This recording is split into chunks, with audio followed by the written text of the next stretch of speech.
Have you ever felt trapped by credit card debt, struggling to make the minimum payment, striving to do so but never actually seeing the balances go down? Then you are not alone. There are millions and millions of Americans who are in this exact situation. Did you know that the average rolled over balance per household in America, per the latest stats, is over $10,500 per household on average? So this is a very common issue. You are not alone if you are facing this issue right now. I want to run through some practical tips of how we can get you out of credit card debt as soon as possible.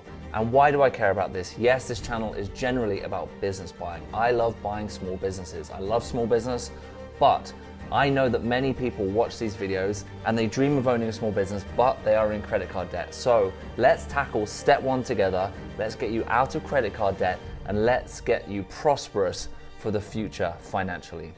Albert Einstein famously said that compound interest is the eighth wonder of the world. Yes, that is true, but it can work against you if you are in debt, because you get interest on the payment you missed, then you get interest on the payment you miss and the interest, and so it compounds in a negative direction.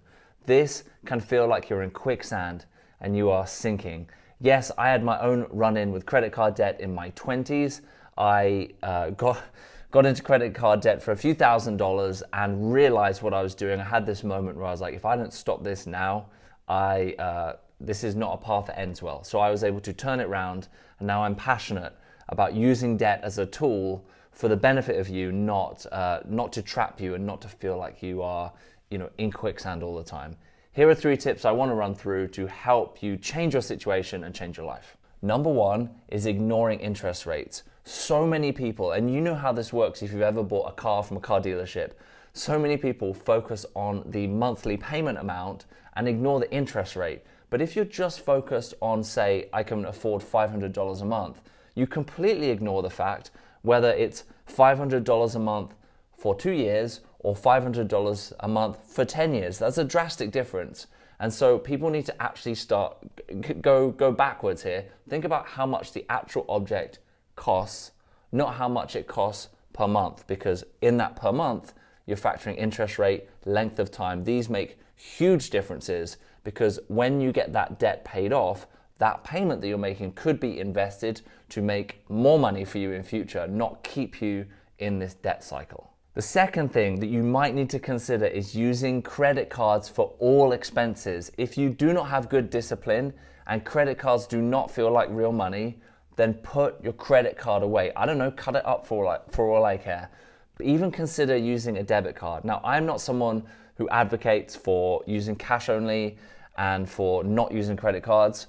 I like credit cards, they come with great benefits. However, if you are not disciplined, and if you're not disciplined, you need to change that behavior. So consider only carrying around with you and only using a debit card instead of a credit card. And you'll say, well, that puts me in a very difficult position.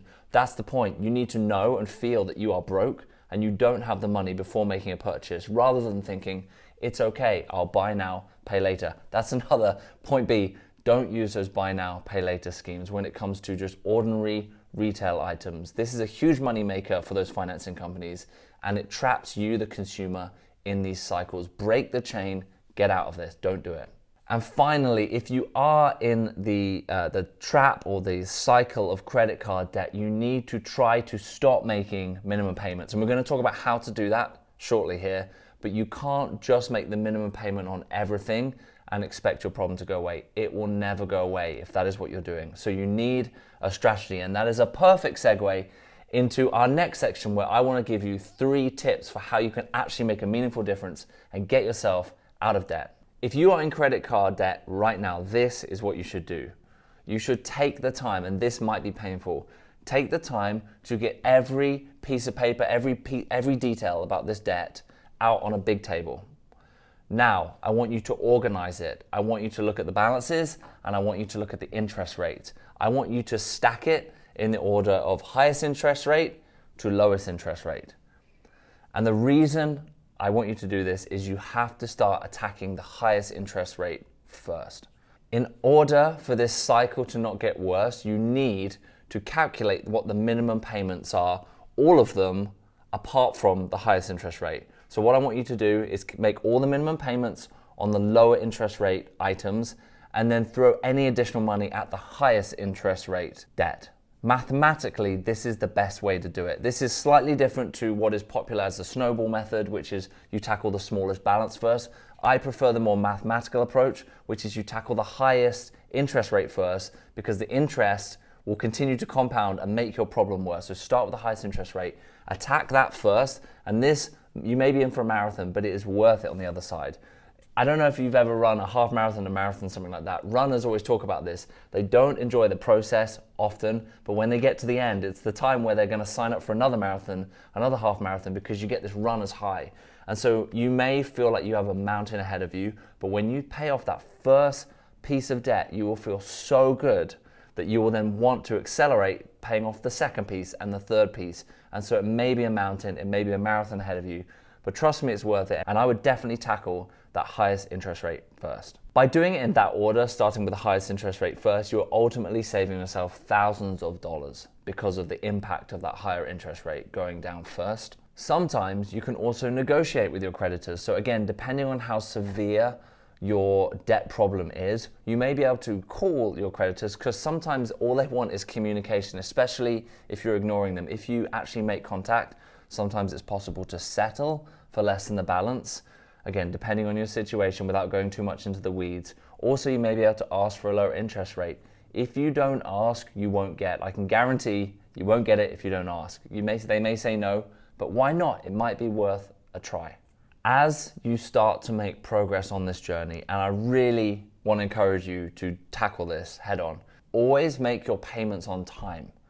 Don't be late. That is a big deal. The credit card companies track this, so doing that will help your situation.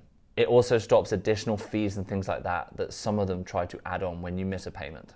In addition, keep your credit utilization low. What does that mean? If you have a balance of $10,000, for example, on a card, you should keep your spending on that card to less than 30%. That is just some ratio that exists in the credit card world, and if you keep it within that ratio, then it actually helps improve your credit score over time quicker. And then tied to that, you can actually call the credit card companies in due time and ask for a credit limit. So that way you can help keep yourself at that 30% limit and not go over it by asking for a higher credit limit.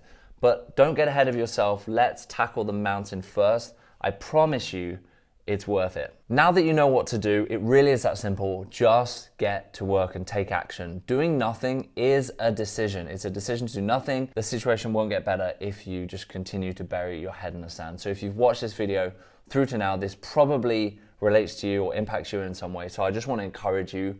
You can do it. Let's go out there. Let's tackle this debt and let's get our financial future sorted. I'm always reminded in families where maybe money issues have been a problem for, maybe several generations. It only takes one person to change the family tree, and maybe that person in the family is you.